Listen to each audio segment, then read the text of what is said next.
Welcome to English Listening Practice. I'm Taylor, and over the next 30 minutes, we're going to dramatically improve your ability to understand real English conversations. This episode is designed for B1 to C1 learners who want to bridge the gap between textbook English and the way native speakers actually talk. Today's episode features 5 different listening passages, each with a unique challenge. You'll hear different accents, various speeding speeds, and authentic language, including idioms, phrasal verbs, and connected speech. After each passage, I'll guide you through comprehension questions and highlight key vocabulary. Here's a pro tip. Don't worry if you don't understand everything on the first listen. Native speakers often miss things too. Focus on getting the main ideas first, then the details will come with practice. Let's warm up your ears with a quick exercise. I'll say a sentence at normal speed, then break it down. Ready? What are you going to do when you've finished? Did you catch that? Let me say it slowly.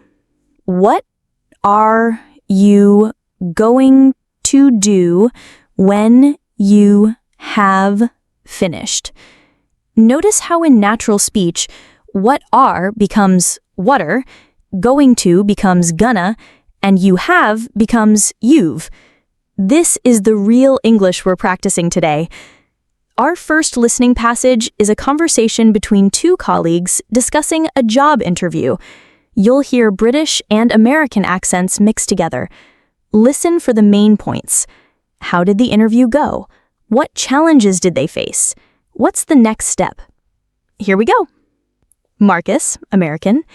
Hey, Sophie, I've been dying to hear. How'd your interview go yesterday? Sophie, British. Oh, Marcus, it was intense, to say the least. I was there for nearly 3 hours. Marcus, American. 3 hours? That's insane. What did they have you doing? Building a rocket? Sophie, British. Laughs. Felt like it. First, there was the panel interview, 4 people firing questions at me, then a technical test, and finally a presentation I had to prepare on the spot. Marcus, American. Whoa, talk about putting you through your paces. How'd you handle the pressure? Sophie, British. The panel interview went brilliantly, actually. They asked about my experience with project management, and I used that STAR method you taught me. You know, the situation, task, action, result. They seemed really impressed when I talked about the Morrison account turnaround. Marcus, American. That's awesome. I knew that would come in handy. What about the technical test? Sophie, British. That's where things got a bit dodgy. They threw in some curveball questions about software I haven't used in years. I was honest about it, though, said I'd need to brush up, but that I'm a quick learner. Marcus, American. Honesty is always the best policy. They probably appreciated that. And the presentation? Sophie, British. They gave me 30 minutes to prepare a pitch for a hypothetical client. My hands were literally shaking, but once I got going, I found my rhythm. I even made them laugh a couple of times. Marcus, American. That's huge. Humor can really seal the deal. When will you hear back? Sophie, British. They said early next week. The waiting is going to kill me. The head of department mentioned they're interviewing 12 people for just 2 positions. Marcus, American. 12 for 2? That's rough competition. But hey, you've got this. You're exactly what they're looking for. Sophie, British. Thanks, Marcus. Fingers crossed. If I don't get it, at least it was brilliant practice. The feedback alone was worth it. Marcus, American. That's the spirit. Want to grab coffee and debrief properly? I want to hear every detail.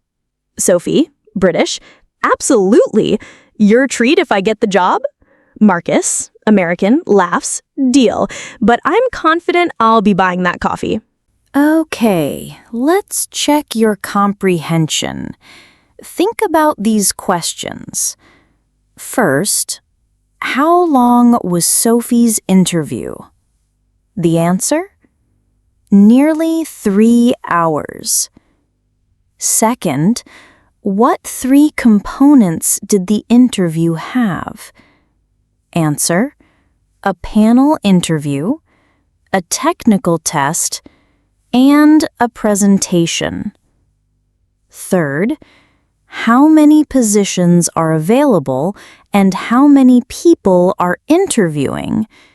Answer: 2 positions, 12 candidates. Let's look at some key phrases. Dying to hear means very eager to know something. Put through your paces means to test someone's abilities thoroughly. Dodgy, British slang meaning uncertain or risky. Curveball questions, unexpected, difficult questions. Seal the deal, finalize something successfully. Notice the connected speech. How'd your interview go? How did becomes how'd. Going to kill me. Going to becomes gonna. Now let's challenge ourselves with a news report. This features more formal language and technical vocabulary. Listen for what new technology is being discussed. What are its benefits? What concerns are raised? Good evening. Tonight, we're examining a groundbreaking development in carbon capture technology that could revolutionize our approach to climate change. Our science correspondent, Jennifer Walsh, has this special report. Thank you, Richard. I'm here at the University of Cambridge, where researchers have unveiled what they're calling a game changer in the fight against global warming. The team, led by Professor David Chen, has developed a new material that can absorb CO2 from the atmosphere at unprecedented rates. Professor Chen, what we've created is essentially a super sponge for carbon dioxide. Our metal organic framework, or MOF, can capture CO2 molecules while allowing other gases to pass through freely. What's particularly exciting is that it works at room temperature and requires minimal energy to release the captured CO2 for storage. The implications are staggering. Current carbon capture technologies are energy-intensive and expensive, limiting their widespread adoption. This new material could reduce costs by up to 75% while increasing efficiency threefold. However, not everyone's convinced. Dr. Sarah Martinez from the Environmental Policy Institute raises some concerns. Dr. Martinez, while this technology is undoubtedly impressive, we need to be cautious about viewing it as a silver bullet. There's a risk that breakthrough technologies like this could be used to justify continued fossil fuel consumption rather than addressing the root cause of emissions. We call this the moral hazard problem. The research team acknowledges these concerns, but argues that we need every tool available in our climate arsenal. Professor Chen, we're facing a climate emergency that requires both immediate emission reductions and active removal of existing atmospheric CO2. This technology doesn't replace renewable energy or conservation efforts, it complements them. We're looking at scaling up production and, if successful, we could see industrial applications within 3 to 5 years. The technology has already attracted significant investment. Tech billionaire James Morrison announced a $500 million fund specifically for carbon capture technologies, with this Cambridge team receiving the first major grant. The question now isn't whether this technology works, it clearly does. The challenge is scaling it up quickly enough to make a meaningful impact on global emissions. For BBC News, I'm Jennifer Walsh in Cambridge. Fascinating developments there. Coming up after the break, let's test your understanding. What type of material did the researchers develop? A metal organic framework, or MOF, that acts like a super sponge for CO2. What's the cost reduction potential of this technology? Up to 75% cost reduction. What concern does Dr. Martinez raise? The moral hazard problem that this technology might justify continued fossil fuel use. Key vocabulary. Game changer. Something that completely changes how something is done. Unprecedented. Never seen or done before. Staggering. Shocking or amazing. Silver bullet, a simple solution to a complex problem.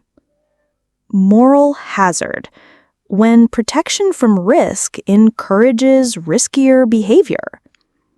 This next passage is a customer service call with background noise, interruptions, and informal language.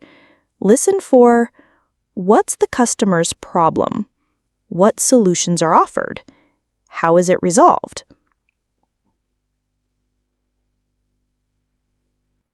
Good afternoon, Tech Support Plus. This is Raj speaking. How may I assist you today? Hi there, Raj. I'm having a nightmare with my internet connection. It's been cutting in and out all week, and I work from home, so this is really affecting my livelihood. I completely understand how frustrating that must be, sir. Let me pull up your account. Can I have your account number or the phone number associated with your service? Sure, it's 555-0147. Thank you. Okay, Mr. Thompson, I can see your account here. You're on our premium fiber plan, is that correct? That's right, yeah. Premium's a bit of a joke though, considering the service lately. I sincerely apologize for the inconvenience. I can see there have been some intermittent connectivity issues logged. Let me run a diagnostic on your line. While that's running, can you tell me when these disconnections typically occur? It's totally random. Sometimes it's fine for hours, then boom, drops out for like 10, 15 minutes. Yesterday, it happened right in the middle of a presentation to clients. I look like a complete amateur. That's absolutely unacceptable, and I'm truly sorry that happened. The diagnostic is showing some signal degradation on your line. Mr. Thompson, have you noticed any construction work in your area recently? Actually, yeah. They've been digging up the road about 2 blocks away. You think that's related? It's very possible. Construction can sometimes damage underground cables. I'm seeing here that there's a reported infrastructure issue in your area that's scheduled for repair. However, I don't want you to wait any longer. I have 2 immediate solutions for you. I'm all ears. First, I can send a technician to your property tomorrow between 2 and 4 p.m. to check your internal connections and potentially reroute your service through a different line. Second, as compensation for this inconvenience, I'd like to offer you a portable 5G hotspot free of charge until your main connection is stable. We'll also credit your account for the past week of service issues. Oh wow, I wasn't expecting that. The hotspot would be a lifesaver. Can you guarantee it'll work better than my current connection? The 5G hotspot provides a completely independent connection, so it won't be affected by the cable issues. It should give you speeds of 50 to 100 Mbps, which is perfect for video calls and regular work. I can have it couriered to you today for arrival by 6 p.m. That's actually fantastic, Raj. And the technician tomorrow? Yes, sir. They'll do a comprehensive check and have authorization to implement any fixes needed at no charge to you. You'll also receive a text an hour before they arrive. Is 2 to 4 p.m. suitable? Perfect. Raj, you've turned my whole day around. I was ready to cancel everything and switch providers. We absolutely don't want to lose you as a customer, Mr. Thompson. Your satisfaction is our priority. The hotspot will arrive today, the technician tomorrow, and you'll see a credit of $89.99 on your next bill. Is there anything else I can help you with? No, that's everything. Thanks for actually listening and solving the problem, instead of just reading from a script. It's my pleasure, sir. You'll receive an email confirmation of everything we've discussed. Have a wonderful day. Comprehension check. What's been happening with the customer's internet? Cutting in and out intermittently all week. What 2 solutions did Raj offer? A technician visit tomorrow and a free 5G hotspot delivered today. What compensation will the customer receive? An $89.99 credit on a next bill. Useful phrases. Having a nightmare. Experiencing serious problems. I'm all ears. I'm listening carefully. Turn something around. Completely change a situation. Reading from a script, giving rehearsed, impersonal responses. This passage is from a university lecture on behavioral economics. It features academic vocabulary, complex ideas, and a Scottish accent. Listen for the main theory being explained and the examples used. Right then, continuing our exploration of cognitive biases, today we're examining what's arguably the most pervasive bias affecting human decision-making, the availability heuristic. Now, before we dive deep, can anyone recall what we mean by heuristic? No? Well, a heuristic is essentially a mental shortcut, a rule of thumb our brains use to make quick decisions without extensive analysis. Usually these serve us well, but sometimes they lead us astray. The availability heuristic, first identified by Tversky and Kahneman in the 1970s, describes our tendency to overestimate the likelihood of events that come easily to mind. In other words, if you can readily recall examples of something happening, you'll think it's more common than it actually is.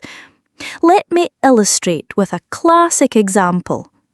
Which do you think causes more deaths annually in the United States? Shark attacks or falling aeroplane parts? Most people immediately say shark attacks. Why? Because shark attacks make headlines. They're dramatized in films. They're memorable and frightening. But here's the thing. Statistically, you're 30 times more likely to be killed by falling aeroplane parts. The availability heuristic has skewed your risk assessment. This bias has profound implications for how we navigate modern life. Consider how media coverage affects our perception of crime. Despite crime rates falling consistently over the past 3 decades in most developed nations, surveys show people believe crime is increasing. Why? Because every violent crime gets extensive media coverage, making these events highly available in our memory. The business world exploits this bias constantly. Insurance companies know that after highly publicized natural disasters, people overestimate the risk and purchase more coverage than statistically warranted. Marketing teams use vivid testimonials rather than statistics because personal stories are more available to our memory than abstract numbers. But here's where it gets really interesting and somewhat concerning. Social media has essentially weaponized the availability heuristic. Algorithms show us content similar to what we've previously engaged with, creating echo chambers where certain types of information become hyper-available while others virtually disappear. This doesn't just affect our shopping habits, it shapes our political views, our understanding of social issues, even our perception of what's normal or acceptable behaviour. So, how do we combat this bias? Well, awareness is the first step. Simply knowing about the availability heuristic helps you recognise when it might be influencing your judgment. Second, actively seek out base rate information, actual statistics rather than memorable anecdotes. Third, and this is crucial, diversify your information sources. If all your information comes from similar sources, you're amplifying the bias rather than correcting for it. Remember, our brains evolved for a world where immediate, memorable dangers were often the most serious threats. A rustling in the bushes that might be a predator deserved our full attention. But in today's information-saturated world, the most available information isn't necessarily the most accurate or important. Let's check your understanding. What is the availability heuristic? The tendency to overestimate the likelihood of events that easily come to mind. What example shows people are 30 times more at risk than they think? Falling airplane parts cause more deaths than shark attacks. How does social media amplify this bias? Algorithms create echo chambers by showing similar content repeatedly. Academic vocabulary. Pervasive. Present everywhere. Rule of thumb. Practical guideline. Lead astray. Cause to make errors. Skewed. Distorted or biased. Warranted. Justified or necessary. Echo chambers. Environments where similar views are reinforced. Our final passage is the most challenging. A casual conversation between 4 friends at a restaurant with overlapping speech, interruptions, and colloquialisms. Listen for what are they planning? What disagreement occurs? Guys, before we order, can we please sort out Lisa's birthday thing? It's in 2 weeks and we've literally done nothing. Oh shoot, that's right. Wasn't Tom supposed to? Hey, don't pin this on me. I said I'd help, not organize the whole thing. Classic Tom. Okay, let's think. What about that escape room place downtown? Lisa's always going on about wanting to try one. Ooh, that's actually perfect. She mentioned it again last week. But wait, how many people are we talking? Well, there's us 4, obviously. Then her sister, her boyfriend. Don't forget the work crowd. She's pretty tight with them now. Whoa, hold up. If we invite the work people, we're looking at like 15, maybe 20 people. Escape rooms max out at what, 8? 6, actually. I checked their website last month for my cousin's thing. So that's out then. Unless we could book multiple rooms and make it a competition. Now you're talking. That would be epic! Losing team buys drinks after. I don't know, guys. That sounds super complicated to coordinate. Plus, it's gonna cost a fortune. These places are like $40 a head. Olivia's got a point. What if we just did something low-key? Dinner somewhere nice, then drinks at that new rooftop bar. Boring. It's her 30th, not her 60th. We need to do something memorable. What about, pause for effect, surprise karaoke party? Tom, no. What? She loves karaoke. She loves doing karaoke when she's drunk with just us, not in front of her boss and colleagues. Can you imagine? Surprise! Now sing Bohemian Rhapsody in front of everyone you professionally respect. Okay, back to the drawing board. What about a weekend trip? We could do that wine tour and... Jake, be realistic. People have jobs. No one can just disappear for a weekend with 2 weeks' notice. Wait, I've got it. What about a themed party at Tom's place? His apartment's huge. We could fit everyone. Absolutely not. Last time we had a party at mine, someone put a hole in my wall and my neighbors nearly called the cops. That was one time, and technically that was Dave's fault, not ours. Guys, we're overthinking this. Lisa's pretty chill. She'd probably be happy with just... Oh my God, Lisa just texted me. She says, and I quote, "I know you idiots are planning something. Please, nothing crazy. Dinner and drinks is perfect." Well, that settles that then. How did she even know? Maybe because you've been acting super weird around her all week. I have not. Yes, you have. Final comprehension check. What occasion are they planning for? Lisa's 30th birthday. Why did they reject the escape room idea? Too many people. Rooms only hold 6. They'd have 15 to 20 guests.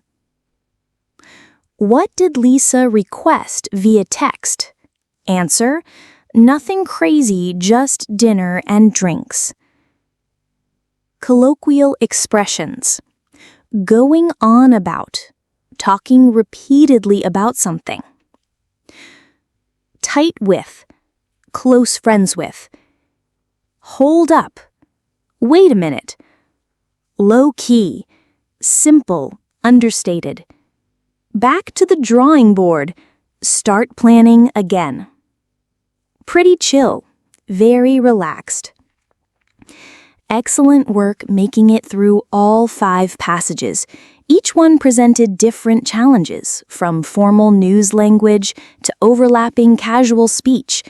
Let's wrap up with 3 essential tips for improving your listening. First, embrace ambiguity. You don't need to understand every single word to grasp the meaning. Native speakers use context to fill in gaps all the time. Second, pay attention to intonation and stress. In English, how something is said often matters as much as what is said. Rising intonation might indicate a question or uncertainty, while emphasis on certain words reveals the speaker's main point. Third, expose yourself to various accents and speaking styles. Today, you heard British, American, Indian, and Scottish accents. The more variety you experience, the more flexible your listening becomes. Your homework: choose the passage you found most difficult and listen to it 3 more times this week. First time, focus on the general meaning. Second time, try to catch specific details. Third time, shadow the speakers. Pause and repeat what they say, matching their rhythm and intonation. Remember, listening is like a muscle. It gets stronger with regular exercise. Even native speakers sometimes say, "Sorry, could you repeat that?" So be patient with yourself. Thanks for joining me for these 30 minutes of intensive listening practice. Keep challenging yourself, and remember, every conversation you hear is making you a stronger English speaker. This is Taylor signing off. Until next time, keep listening actively. Welcome to today's transformative episode. I'm Emma, and over the next 30 minutes, we're going to explore a powerful concept that will completely change how you approach learning English. It's called the upthrust effect, and once you understand it, you'll never look at challenges the same way again. But before we dive in, I want you to try something with me. Take a deep breath. And as you exhale, release any doubts you have about your English abilities. Because today, we're going to transform those doubts into your greatest strength. Let me share a story that perfectly illustrates the upthrust effect. Imagine you're at a pool, holding a beach ball underwater. The harder you push it down, the more forcefully it wants to rise. When you finally release it, it doesn't just float, it launches into the air.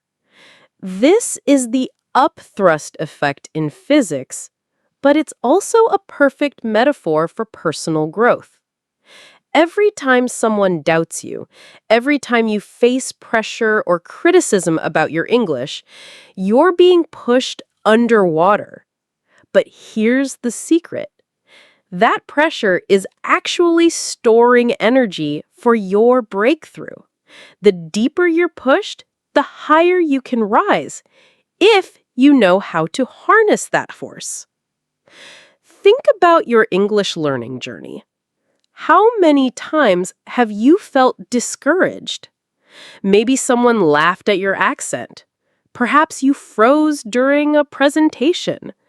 Or maybe you've been told you're not good enough yet. Each of these moments pushed you down, but they also gave you potential energy. Energy we're going to transform today. The upthrust effect teaches us 3 crucial principles. First, resistance creates strength. Just like muscles grow from resistance training, your English skills grow stronger when challenged.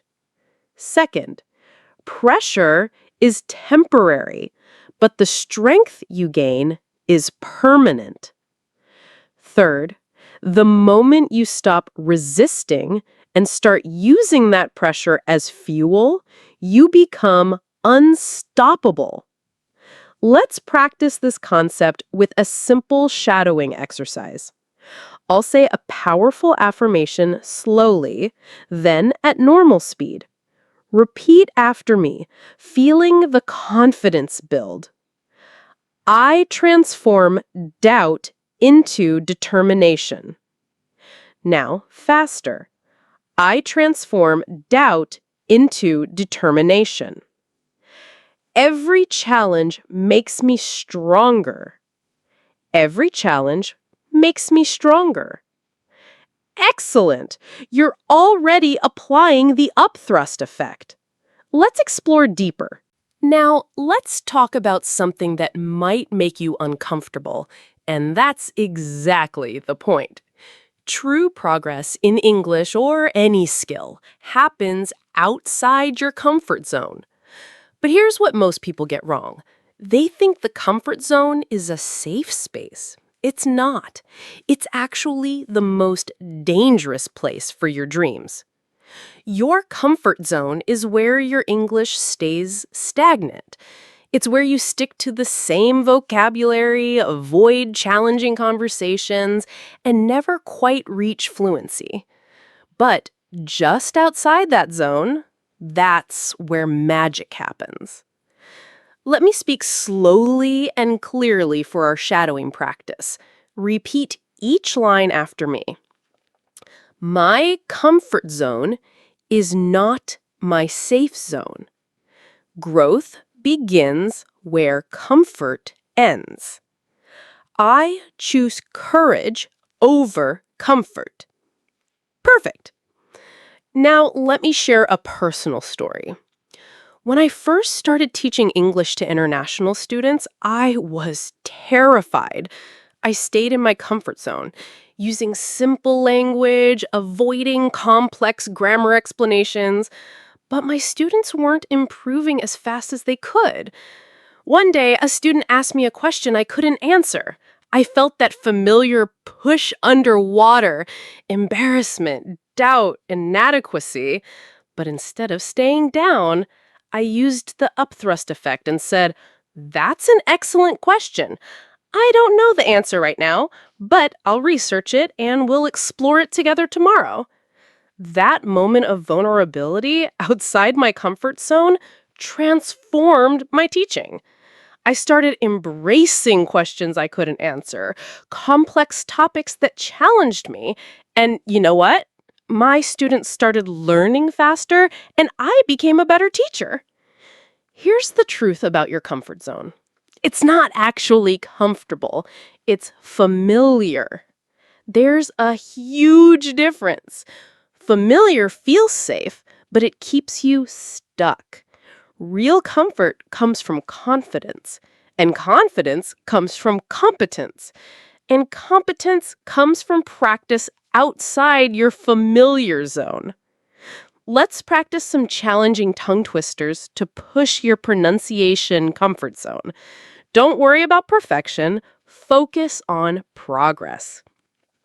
She sells shells by the seashore. Let's try it faster. She sells seashells by the seashore. Now this one. The thoughtful teacher thoroughly taught theoretical theology. Again with confidence. The thoughtful teacher thoroughly taught theoretical theology. See? You just did something uncomfortable and you survived.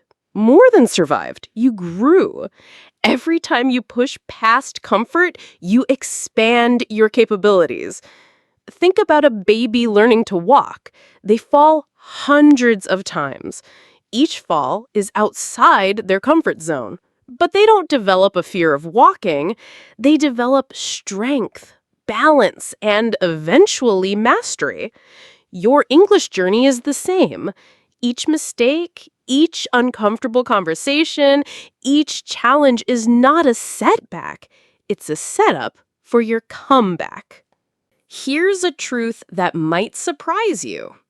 Motivation is overrated. Yes, you heard that right. Everyone talks about staying motivated to learn English, but motivation is like weather. It comes and goes. What you need is something more reliable. You need discipline. Motivation says, "I'll study English when I feel like it."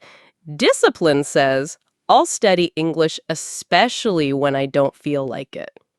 Motivation is exciting, but temporary.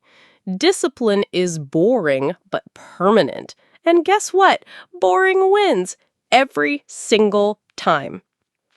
Let's practice this concept with shadowing. Repeat after me with conviction. Discipline is my superpower. I don't need to feel ready. I need to start. Consistency beats intensity. Think about brushing your teeth. Do you wait until you're motivated to brush your teeth? Of course not. You do it because it's a disciplined habit. Your English practice needs to become the same, non-negotiable, automatic, done whether you feel like it or not. Here's the fascinating psychology behind this. When you rely on motivation, you're giving your emotions control over your progress. But emotions are unreliable CEOs. They make impulsive decisions. They're influenced by weather, sleep, what you ate for breakfast. Discipline, on the other hand, is like having a steady, reliable manager who shows up every day, rain or shine. Let me share the 2-minute rule that changed everything for my students. Instead of waiting for motivation to study for an hour, commit to just 2 minutes. That's it. 2 minutes of English practice. But here's what happens. Starting is the hardest part. Once you begin, you often continue. And even if you don't, you've maintained the discipline habit. Let's practice building discipline right now.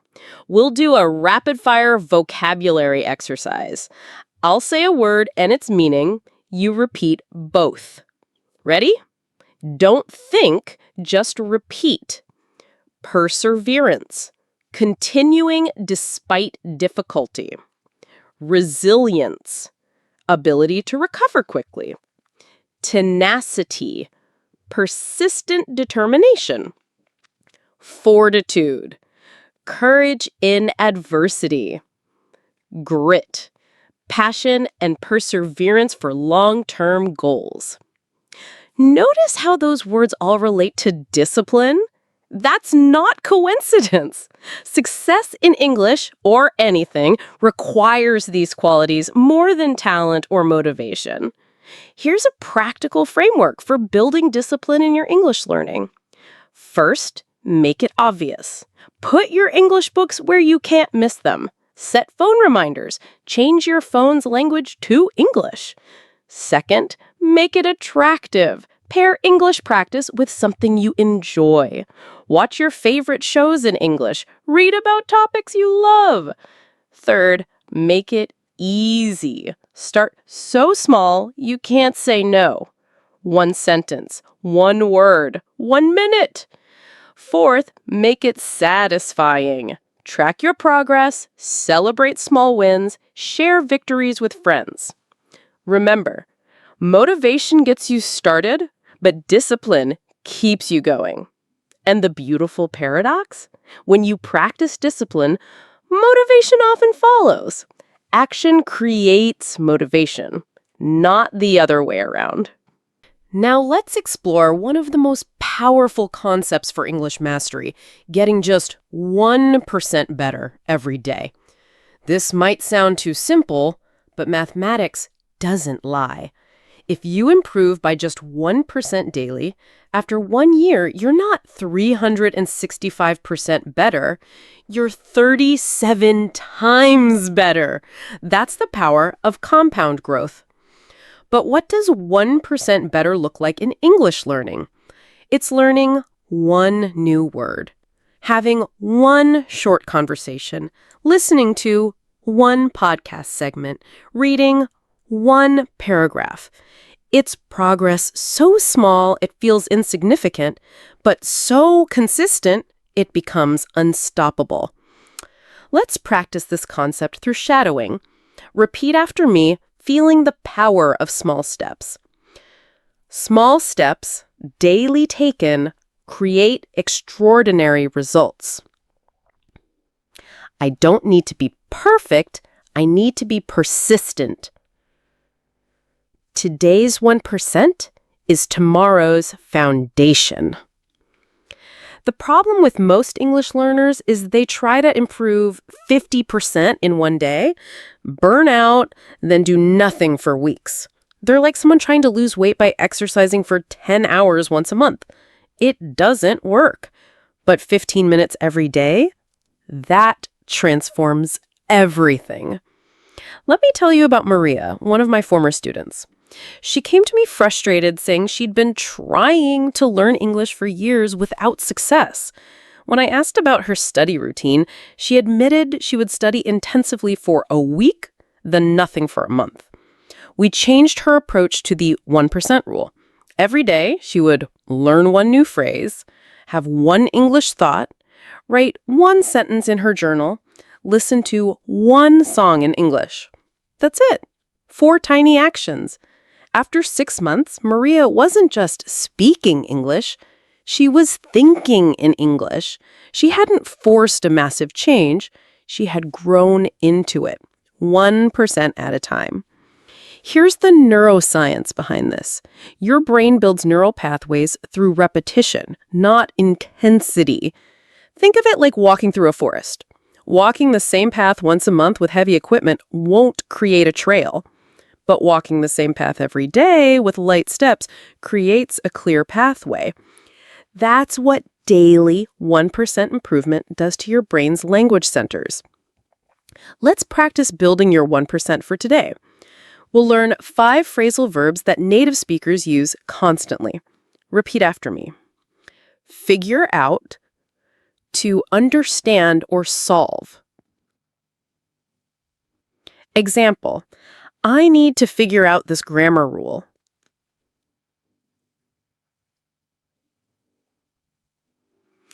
Keep up, to maintain the same pace.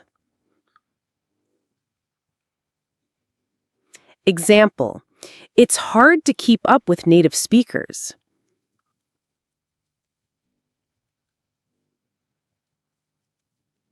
Break down, to divide into smaller parts.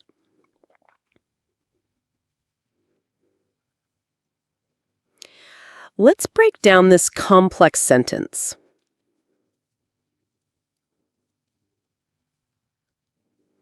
Come across, to find or encounter.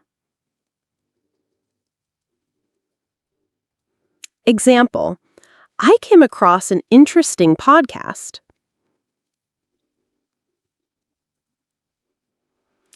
Build up, to gradually increase. Example, I'm building up my vocabulary slowly.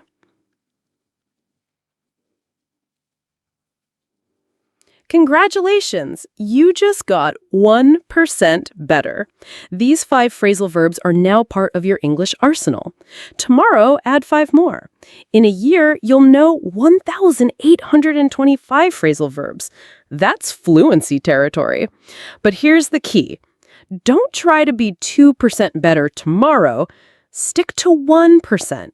The magic isn't in the size of the improvement, it's in the consistency of the practice. This next section might be the most important thing you hear today. Stop waiting for permission to be good at English. Stop waiting for someone to tell you you're ready. Stop waiting for the perfect accent, the perfect grammar, the perfect vocabulary. You don't need external validation to validate your internal growth. Here's what nobody tells you. Confidence in English isn't earned through certificates or compliments. It's claimed through courage. Every time you speak English, regardless of mistakes, you're claiming your space as an English speaker. Let's practice claiming that space right now. Repeat these affirmations with the confidence of a native speaker. My English is valid and valuable. I don't need permission to communicate. My accent is part of my unique voice. I am already an English speaker. Did you notice I said you are an English speaker, not that you're becoming one? This isn't just positive thinking. It's identity shifting. When you identify as an English speaker, you act like one. When you act like one, you become one. The biggest trap I see learners fall into is waiting for some magical moment when they'll feel ready. They say things like, when my pronunciation is perfect, then I'll speak up in meetings. When I know more vocabulary, then I'll join English conversations. When I pass this exam, then I'll call myself fluent. But here's the truth. That moment never comes. There's always another level, another test, another person who speaks better. If you wait for external validation, you'll wait forever. Let me share something personal. I speak 3 languages besides English. In each one, I had to make a choice. Wait until I felt ready or start before I was ready. Guess which one led to fluency? Every single time, it was starting before I felt qualified. You know what's interesting? Native English speakers make mistakes constantly. They use wrong grammar, forget words, stumble over pronunciations, but they don't stop speaking. They don't question their right to communicate. Neither should you. Here's a powerful reframe. Instead of thinking, my English isn't good enough, think, my English is good enough for today, and tomorrow it'll be better. Instead of, I made a mistake, think, I learned something new. Instead of, they didn't understand me, think, I got practice explaining differently. Let's practice speaking with unshakable confidence. I'll give you common scenarios and you'll respond out loud with confidence, even if you make mistakes. Scenario, someone asks about your weekend plans. Take a moment and respond out loud now. Scenario, you're explaining your job to someone. Go ahead, explain what you do. Scenario, you're giving your opinion about climate change. Share your thoughts now. Did you notice something? You just had 3 English conversations without needing anyone's permission or validation. You didn't need a certificate. You didn't need a perfect accent. You just needed courage. The world doesn't need your perfect English. It needs your ideas, your perspective, your contribution in whatever English you have today. Your imperfect English expressing brilliant ideas is infinitely more valuable than perfect English saying nothing. Remember, every famous non-native English speaker you admire started exactly where you are. They didn't wait for validation. They validated themselves through action. Now it's your turn. Now let's make everything we've discussed practical and actionable. I'm going to give you a daily practice routine that incorporates the upthrust effect, comfort zone expansion, discipline over motivation, the 1% rule, and self-validation. Your daily English transformation routine. Morning. Start with power shadowing. Choose one paragraph from any English content. News, book, podcast transcript. Read it aloud 3 times. First time, slowly, focusing on pronunciation. Second time, normal speed, focusing on rhythm. Third time, with emotion and confidence. This pushes you outside your comfort zone first thing in the morning. Midday, the Fearless 5. Have 5 mini conversations in English. Order your coffee in English, even if just in your head. Think through your to-do list in English. Describe what you see around you in English. Send 1 text message in English. Leave 1 comment on social media in English. This builds discipline through small, consistent actions. Evening, reflection and growth. Write 3 sentences. 1 thing you learned today, your 1%. 1 mistake you made and what it taught you. 1 thing you'll do differently tomorrow. Let's practice the evening reflection right now. Repeat these sentence starters. Today, I learned that I made a mistake but this taught me. Tomorrow, I will courageously. This is just 15 minutes total per day, but it touches every principle we've discussed. You're not waiting for motivation. You're using discipline. You're not staying comfortable. You're growing. You're not seeking validation. You're creating it. Here's your challenge. For the next 30 days, commit to this routine no matter what. Sick? Do it. Tired? Do it. Busy? Do it. Remember, discipline is doing it, especially when you don't feel like it. Track your progress simply. Put an X on your calendar each day you complete the routine. After 30 days, you'll have visual proof of your discipline, and more importantly, you'll have transformed your English abilities and your mindset. As we close this transformational episode, I want you to remember this. Every challenge you face in learning English is not happening to you, it's happening for you. That pressure you feel, it's your upthrust effect building. That discomfort, it's growth in disguise. That doubt, it's fuel waiting to be ignited. You now understand what most English learners never discover. True fluency isn't about perfection. It's about persistence. It's not about motivation.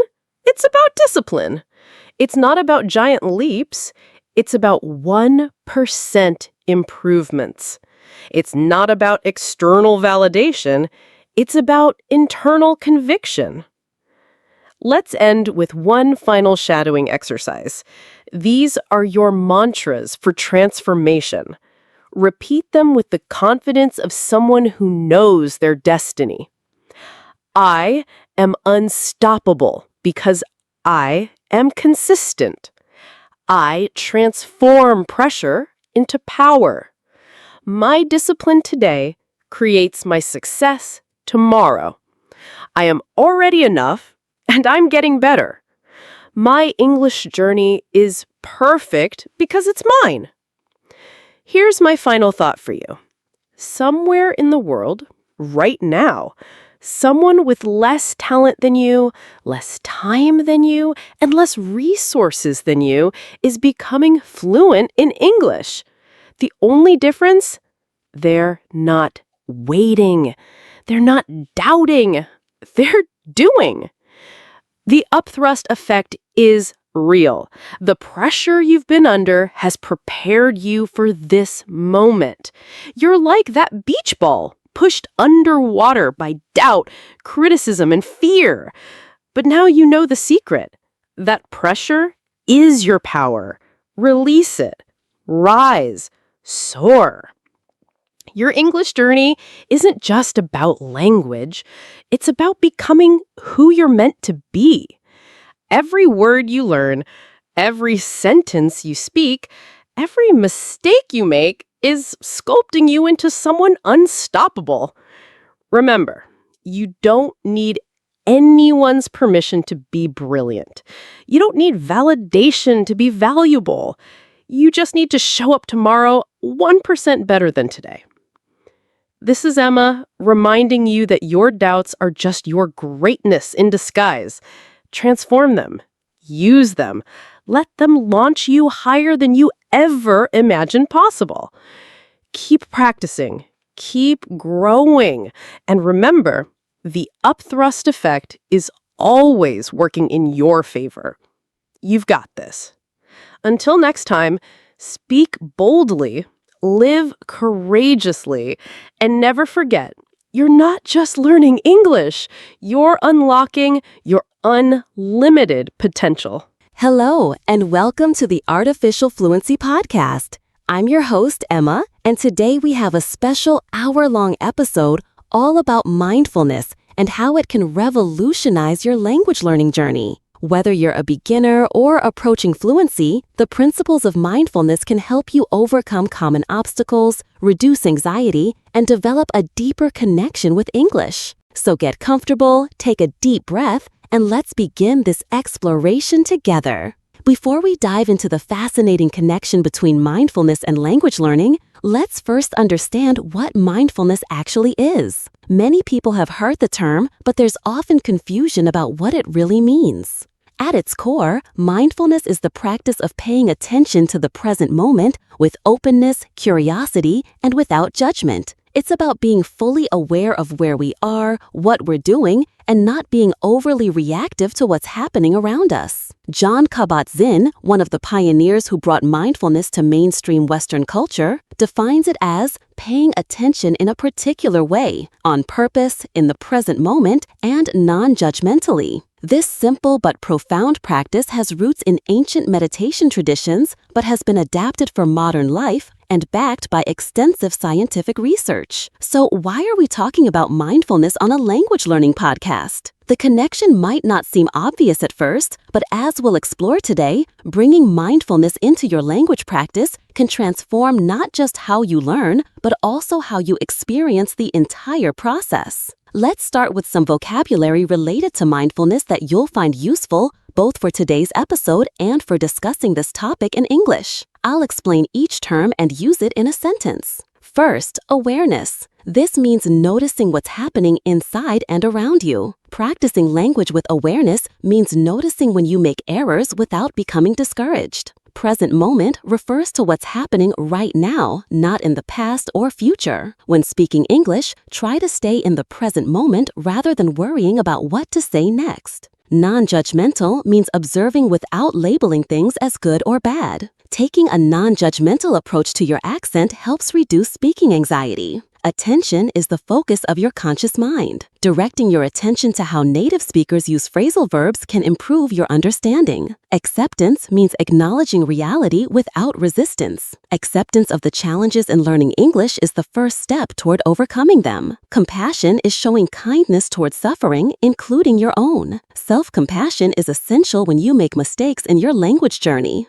Now that we have this vocabulary foundation, let's explore the specific ways mindfulness can enhance your language learning experience. One of the biggest challenges language learners face is something we rarely talk about, the emotional aspect of learning. Have you ever felt your heart racing when asked to speak English in front of others? Or that sinking feeling when you can't understand a native speaker? Or maybe the frustration of forgetting vocabulary you thought you knew? These emotional responses aren't just uncomfortable, they actively interfere with learning. When we experience stress or anxiety, our brain's fight or flight response activates. Blood flows away from our prefrontal cortex, the thinking, learning part of our brain, and towards systems needed for survival. This biological response made perfect sense when humans needed to escape predators, but it's not helpful when trying to conjugate verbs or remember vocabulary. This is where mindfulness comes in. Research has shown that regular mindfulness practice actually changes the brain in ways that help us manage emotions and stress. A 2011 study at Harvard found that just 8 weeks of mindfulness practice created measurable changes in the amygdala, the brain's alarm system for threat. Participants showed reduced activation in this area and reported feeling less stressed. For language learners,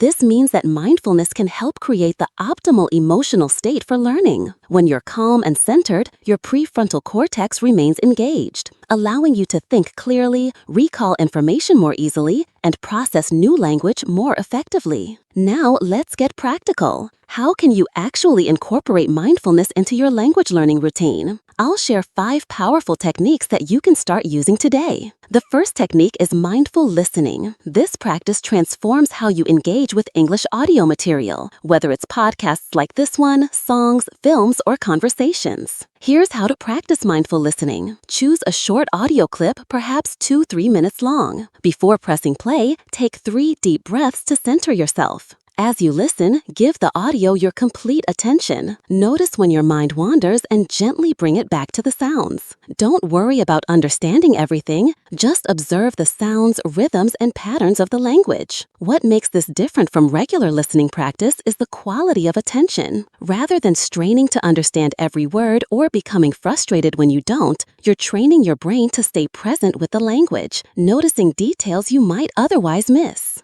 Many students report that after practicing mindful listening regularly, they begin to naturally pick up on subtleties of pronunciation and intonation that they Many students report that after practicing mindful listening regularly, they begin to naturally pick up on subtleties of pronunciation and intonation that they previously couldn't hear. Your brain becomes better at distinguishing sounds that don't exist in your native language. I recommend starting with just 5 minutes of mindful listening daily, gradually increasing as you become more comfortable with the practice. Let's try a brief mindful listening exercise right now. I'm going to play a short paragraph, and I invite you to listen with full attention. Don't worry about understanding every word. Just notice the sounds, rhythm, and your own experience of listening. The art of mindfulness transforms ordinary experiences into extraordinary ones. When we pay attention to the small details, the feeling of a breeze on our skin, the complex flavors in a simple meal, the subtle changes in another person's expression. We discover a richness in life that was always there, waiting to be noticed. The same principle applies to language. When we bring mindful attention to our practice, the language reveals its patterns, its music, and its beauty. How was that experience? Did you notice your mind wandering at any point? Did you observe any physical sensations as you listened? This level of awareness is exactly what we're cultivating through mindful listening. The second technique is mindful speaking. Many language learners experience anxiety when speaking, which can lead to the frustrating experience of knowing what to say, but feeling blocked or tongue-tied. Mindful speaking begins with awareness of your physical body before you start talking. Notice your posture, any tension in your shoulders or jaw, and your breathing pattern. Take a moment to feel your feet on the ground, which creates a sense of stability and presence. As you speak, pay attention to the physical sensations of forming the words. Feel the movement of your tongue, lips, and jaw. Notice the vibration in your throat and chest. This sensory awareness keeps you anchored in the present moment, rather than caught in worries about how you sound. Another aspect of mindful speaking is observing any self-critical thoughts without getting caught up in them. When you notice thoughts like, "My pronunciation is terrible," or "They're judging my grammar," simply acknowledge them with, "There's a judgmental thought," and gently return your attention to the physical experience of speaking. I recommend practicing mindful speaking first in low-pressure situations, perhaps recording yourself or speaking with a supportive language partner. As your comfort grows, you can bring this awareness into more challenging conversations. Many students report that mindful speaking not only reduces anxiety, but also improves their pronunciation as they become more aware of the physical aspects of producing sounds. Let's practice a brief mindful speaking exercise. I'll provide a simple prompt, and if you're in a place where you can speak aloud, I invite you to respond to it while practicing mindful speaking. If not, you can just imagine doing this exercise. The prompt is, describe your favorite place to relax. Before speaking, take 3 deep breaths, feel your feet on the ground, and notice any tension in your body, allowing it to release. As you speak, pay attention to the physical sensations of forming the words. Notice any judgmental thoughts that arise, acknowledging them without getting caught up in them. Focus on the experience of speaking rather than how good your English sounds. Even just 30 seconds of speaking with this kind of awareness can begin to shift your relationship with spoken English. Our third technique is mindful reading. Many language learners approach reading with the goal of finishing the text or understanding every word, which can create pressure and frustration. Mindful reading transforms this experience. Begin by choosing a text that's at an appropriate level for you, challenging enough to be interesting, but not so difficult that you need to look up every other word. Before you start reading, take a moment to center yourself with a few deep breaths. As you read, notice the tendency to rush or to get caught in trying to translate everything to your native language. When you find your mind racing ahead or struggling to grasp meaning, gently bring your attention back to the words on the page. Read at a pace that allows you to actually see each word. One particularly effective mindful reading technique is to read aloud slowly, feeling the shape of each word in your mouth. This engages multiple senses and creates a deeper connection with the language. Another approach is to read the same short passage several times, noticing new details with each reading. You might focus on different aspects. First, the general meaning, then specific vocabulary, then grammatical structures, and finally, the rhythm and flow of the language. Many students find that mindful reading leads to better comprehension and retention, as well as a more enjoyable experience with the language. Let's practice a brief mindful reading exercise. I'll share a short paragraph, and I invite you to read it slowly and mindfully, perhaps even aloud if you're in a place where you can do so. Learning a language is not just about mastering vocabulary and grammar. It's about entering a new world of expression, connecting with different ways of thinking, and expanding your own identity. Each new word you learn is not just information to memorize, but a tool that allows you to share more of yourself and understand more of others. The journey of language learning is as much about discovering yourself as it is about communicating with others. As you read, did you notice any tendency to rush? Were you able to stay present with each word? Did any particular phrases stand out to you? This awareness is what makes mindful reading such a powerful practice. The fourth technique we'll explore is mindful vocabulary practice. Traditional vocabulary methods often focus on quantity, how many words you can memorize. Mindful vocabulary practice emphasizes quality of attention and creating meaningful connections with fewer words. Instead of trying to memorize long lists, choose 5 to 7 new words that are relevant to your life and interests. For each word, take time to explore it fully. Say it aloud, feeling the shape of it in your mouth. Write it down slowly, noticing the movement of your hand. Create a personal example sentence that has emotional significance for you. You might also engage your imagination. Visualize a scene that represents the word, create a mental story featuring the word, or connect it with a physical gesture. These multi-sensory associations create stronger neural pathways for remembering the word. Another mindful approach is to notice related words and how they connect to concepts you already know. How does this new vocabulary fit into your existing knowledge network? This creates what learning scientists call elaborative encoding, which significantly improves retention. Many learners report that by studying fewer words with greater attention, they actually remember more and can use the vocabulary more naturally in conversation.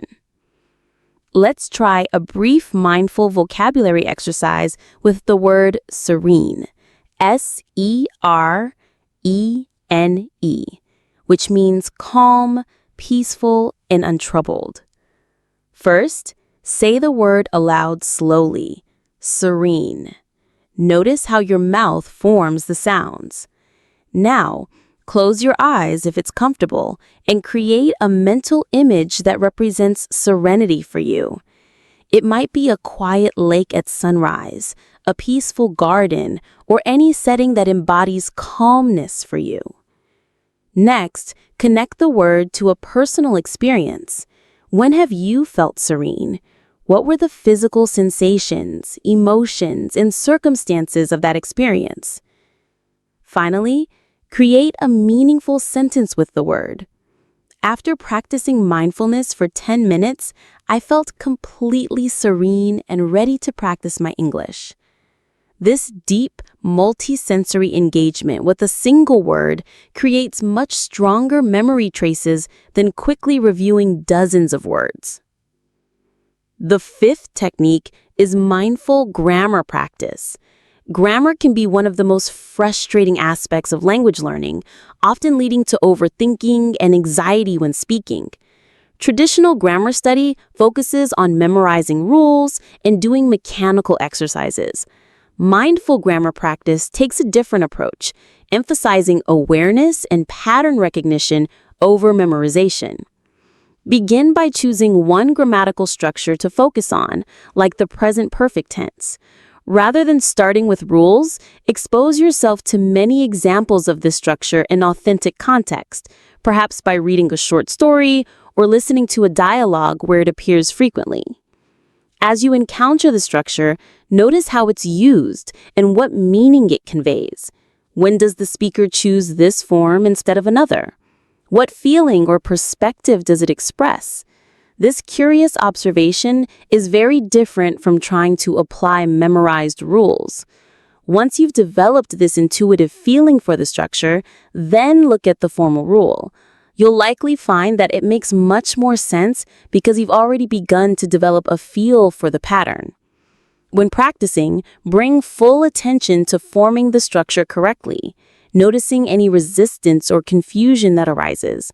Rather than judging these difficulties, simply observe them with curiosity, like, oh, I notice I'm struggling with the word order here, or I see I automatically used simple past instead of present perfect.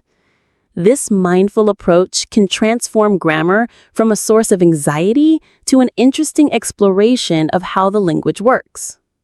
Let's practice mindful grammar with the short exercise focusing on the present perfect tense. I'll provide several examples of the structure in context. As you read or listen to them, pay attention to the feeling or meaning that this tense conveys, rather than trying to recall formal rules. I've lived in Paris for 3 years. She's never tried sushi before. They've just arrived at the airport. We've been studying English since January. He's already finished the assignment. What patterns do you notice? What kind of situations call for this tense? You might observe that it connects past events to the present moment in some way. This intuitive understanding, developed through mindful observation, provides a much stronger foundation than memorizing rules alone. Now that we've explored 5 specific mindfulness techniques for language learning, let's take a step back and look at how to integrate mindfulness more broadly into your learning routine. One powerful approach is to begin each study session with a brief mindfulness practice. Just 2 to 3 minutes of focused breathing creates a transition from your busy day to your learning time, helping your brain shift into a more receptive state. Here's a simple routine you might try. Sit comfortably and bring your attention to your breathing for about 10 breaths. Then, set a clear, positive intention for your study session, such as, I'm going to explore these new words with curiosity, or I will practice speaking with awareness and patience. This creates a purposeful, centered approach to your practice. Throughout your study time, build in short, mindful pauses. After completing an exercise or reading a passage, take 30 seconds to breathe and check in with yourself. Notice if you're becoming tense, frustrated, or distracted, and gently reset your attention before continuing. End your session with a brief reflection, acknowledging what you accomplished without judgment. This mindful bookending of your study time establishes a healthy relationship with the learning process. Let's practice a brief mindfulness exercise that you can use before studying. I'll guide you through it, and if you're in a place where you can close your eyes and participate, I invite you to do so. If not, just listen to the instructions and try it later. Begin by sitting comfortably, feet flat on the floor if possible. Allow your spine to be upright but not rigid. Take 3 deep breaths, exhaling fully each time. Now, allow your breathing to find its natural rhythm and bring your attention to the physical sensation of the breath entering and leaving your body. You might notice the feeling of air at your nostrils, the rising and falling of your chest, or the expansion and contraction of your abdomen. When you notice your mind wandering to thoughts, plans, or worries, gently bring your attention back to the breath. There's no need to criticize yourself when your mind wanders. This is what minds naturally do. Continue following your breath for a few moments. Now, set an intention for your English practice today. It might be to approach challenges with patience, to notice new aspects of the language, or simply to be present with the learning process. Slowly bring your awareness back to the room, perhaps wiggling your fingers and toes, and when you're ready, open your eyes if they were closed. This simple practice, taking just 2 to 3 minutes, can significantly change the quality of your study time. Now that we've explored 5 specific mindfulness techniques for language learning, let's take a step back and look at how to integrate mindfulness more broadly into your learning routine. One powerful approach is to begin each study session with a brief mindfulness practice. Just 2 to 3 minutes of focused breathing creates a transition from your busy day to your learning time, helping your brain shift into a more receptive state. Here's a simple routine you might try. Sit comfortably and bring your attention to your breathing for about 10 breaths. Then set a clear, positive intention for your study session, such as, I'm going to explore these new words with curiosity, or I will practice speaking with awareness and patience. This creates a purposeful, centered approach to your practice. Throughout your study time, build in short, mindful pauses.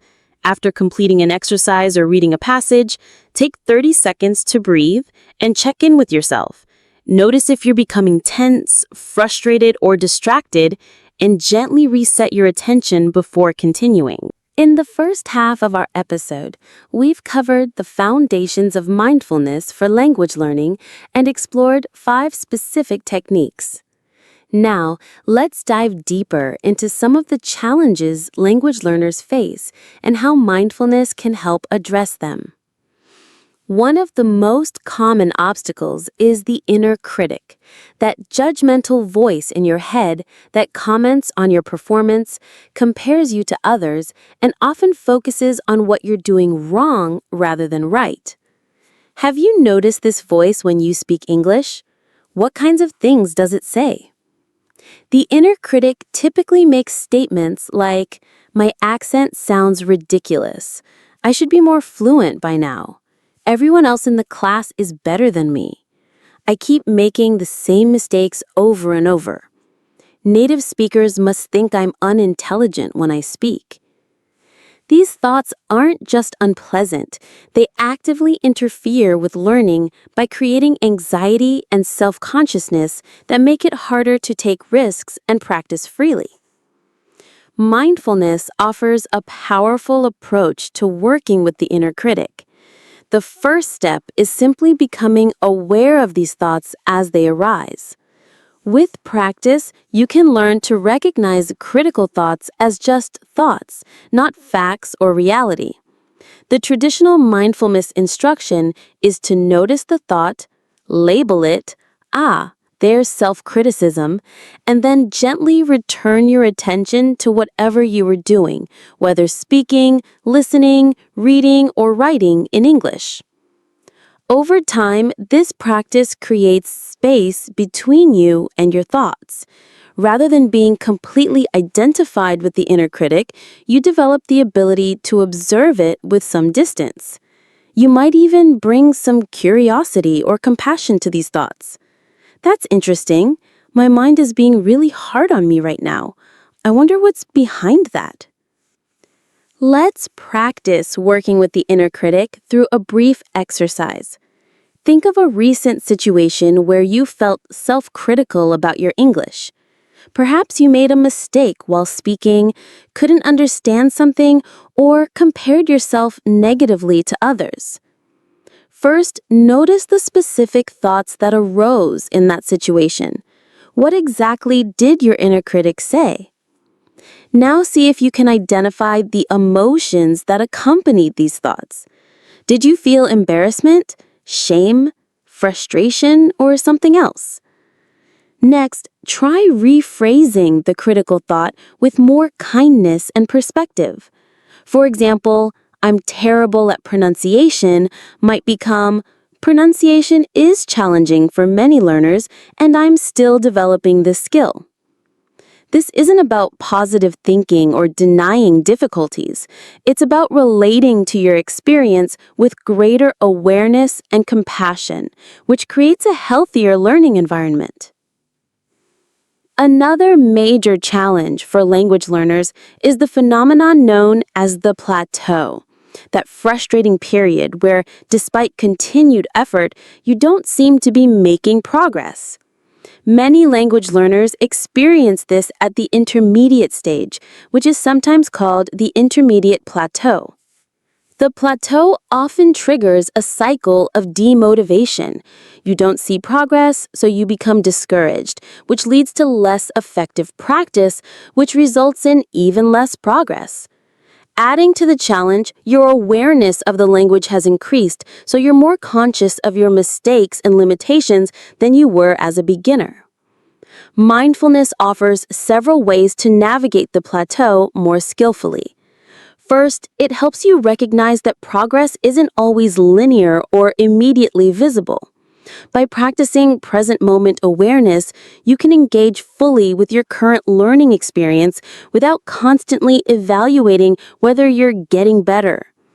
Second, mindfulness cultivates equanimity, the ability to stay balanced in the face of both pleasant and unpleasant experiences, which helps you continue practicing consistently even when you don't feel the immediate reward of noticeable improvement. Third, the practice of non-judgment allows you to observe your current abilities without labeling them as good enough or not good enough. This creates a more objective view of where you actually are in your learning journey. Many students find that the plateau isn't actually a complete lack of progress, but rather a shift in how progress happens, becoming less obvious, but often deeper and more integrated. Mindfulness helps you appreciate these subtle changes that might otherwise go unnoticed. Here's a practice for working with the plateau experience. Take a sheet of paper and draw a line down the middle. On the left side, list the aspects of English that feel challenging or stagnant right now. On the right side, note any small signs of progress or growth you've experienced in the past month, no matter how subtle. These might include understanding a few more words in a film without subtitles, feeling slightly more comfortable with a particular grammar structure, noticing patterns in the language that you didn't before, having slightly longer conversations before feeling tired, learning a few new expressions that you've successfully used. The key is to train your awareness to notice these small shifts, which are often obscured when we focus only on dramatic improvements. This balanced perspective keeps motivation alive during plateau periods. A third challenge many language learners face is something we might call compartmentalization, the tendency to separate language learning from the rest of life, treating it as just another subject to study rather than a living skill to integrate into your identity. This compartmentalization often leads to a disconnect between classroom learning and real-world use.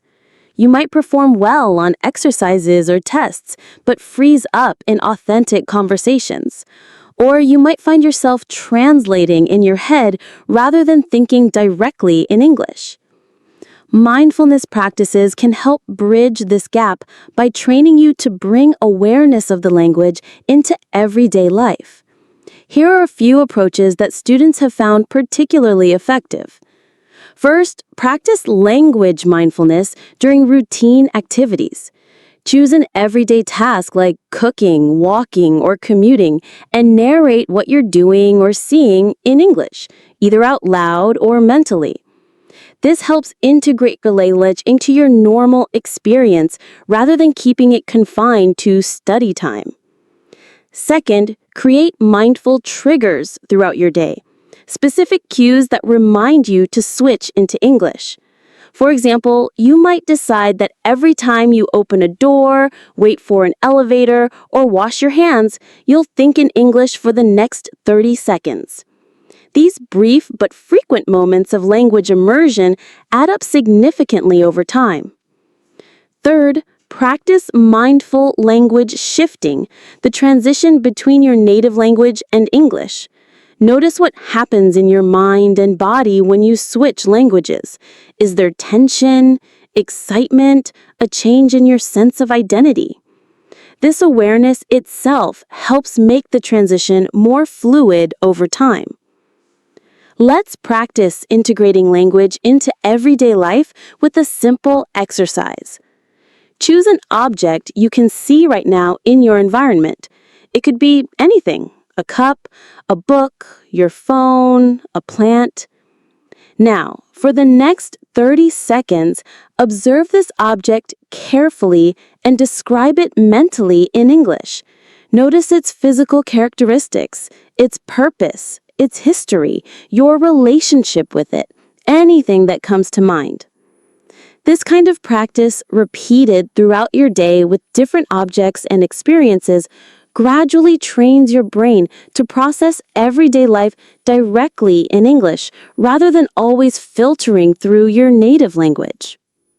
So far, we've explored how mindfulness can enhance various aspects of language learning and help overcome common challenges. Now let's look at how to develop a consistent mindfulness practice that supports your language goals. Many people are enthusiastic about mindfulness initially, but struggle to maintain a regular practice. The key is to start small and integrate mindfulness into your existing routines rather than trying to add another major commitment to your busy life. Begin with just 3 to 5 minutes of mindfulness daily, perhaps first thing in the morning or right before your language practice. There are many excellent apps that offer guided mindfulness exercises, or you can simply set a timer and focus on your breathing. Once you've established this basic practice, look for opportunities to bring mindful awareness into your language activities. Remember the techniques we discussed earlier: mindful listening, speaking, reading, vocabulary practice, and grammar study. You don't need to use all of these approaches at once. Maybe choose one to focus on each week. Another effective strategy is to join or create a mindful language learning group. Meeting regularly with others who share your interest in this approach provides accountability, encouragement, and the opportunity to practice mindful speaking in a supportive environment. Remember that mindfulness itself is a skill that develops gradually with practice. You might not notice dramatic benefits immediately, but with consistent attention, you'll likely observe subtle shifts in your relationship with language learning. Less anxiety, more enjoyment, deeper engagement, and eventually, more natural fluency. As we begin to wrap up our exploration of mindfulness for language learning, I'd like to share a simple daily practice plan that integrates the approaches we've discussed. Morning. Begin with 3 to 5 minutes of mindful breathing to center yourself for the day. Throughout the day, use mindful triggers to briefly think or speak in English during routine activities. Language study time. Start with 2 minutes of mindful breathing and setting an intention. Choose one aspect of language to practice mindfully, perhaps vocabulary one day, listening another. And with a brief reflection on what you noticed during practice. Evening. Take 5 minutes to journal in English about your day, bringing mindful awareness to the writing process. Weekly, join a language exchange or conversation group where you can practice mindful speaking with others. This integrated approach weaves mindfulness and language learning throughout your day rather than treating them as separate activities. Before we conclude, I'd like to address some common questions and misconceptions about mindfulness for language learning. Do I need to meditate for hours to see benefits? Absolutely not. Research shows that even short, regular practices can create significant changes in the brain. Start with just a few minutes daily and build gradually if you wish. Is mindfulness religious or spiritual? While mindfulness has roots in contemplative traditions, the practices we've discussed are secular and supported by scientific research. People of any faith or no faith can benefit from mindfulness techniques. I'm too busy to add another practice to my routine. Rather than viewing mindfulness as another task on your to-do list, think of it as a quality of attention you bring to activities you're already doing. Even bringing mindful awareness to 3 breaths several times a day can begin to shift your experience. My mind is too active to meditate. Having an active mind is completely normal and doesn't mean you're bad at mindfulness. The practice isn't about stopping thoughts, but rather noticing them without getting caught up in them. Every time you notice your mind has wandered and bring it back to the present moment, that's the practice working, not failing. Will mindfulness make me too relaxed to push myself in learning? Mindfulness isn't about passive relaxation, but rather about engaged, aware presence. Many people find they actually study more effectively and push themselves in healthier ways when practicing mindfulness, because they're more aware of both their capabilities and limitations. As we come to the end of today's episode, I'd like to leave you with a reflection on the deeper purpose of language learning. Beyond the practical benefits of being able to communicate in English, learning a new language offers a profound opportunity for personal growth and expanded consciousness. When you learn a new language, you're not just acquiring a skill, you're developing a new lens through which to see the world. Each language encodes particular ways of thinking, feeling, and relating that shape the experience of its speakers. By entering into English, you gain access to these new perspectives. Mindfulness enhances this journey by helping you fully experience the language rather than just study it. When you bring aware presence to your practice, you notice subtleties of meaning, emotional resonances, and cultural context that might otherwise pass you by. Perhaps most importantly, both mindfulness and language learning invite you to step outside your habitual patterns, to become aware of how you normally perceive and interact with the world, and to explore new possibilities. Both practices involve a willingness to be a beginner, to make mistakes, to feel uncomfortable, and to gradually develop new capacities through patient attention.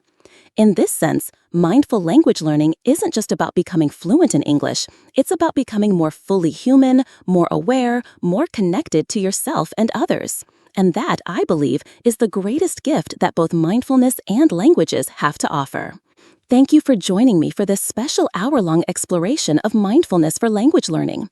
I hope you've discovered approaches that resonate with you and that you'll experiment with in your own practice. Next week, we'll return to our regular 30-minute format with an episode about English idioms related to nature, expressions like the early bird catches the worm and barking up the wrong tree. Until then, I encourage you to bring mindful awareness to your language journey, moment by moment, breath by breath. If you enjoyed this episode, please share it with fellow language learners who might benefit. And remember, the path to fluency isn't just about how much you study, it's about how you show up for the learning process, with awareness, patience, curiosity, and compassion. This is Emma from Artificial Fluency, wishing you mindful moments and joyful discoveries on your language journey. Thank you for listening, and see you next time.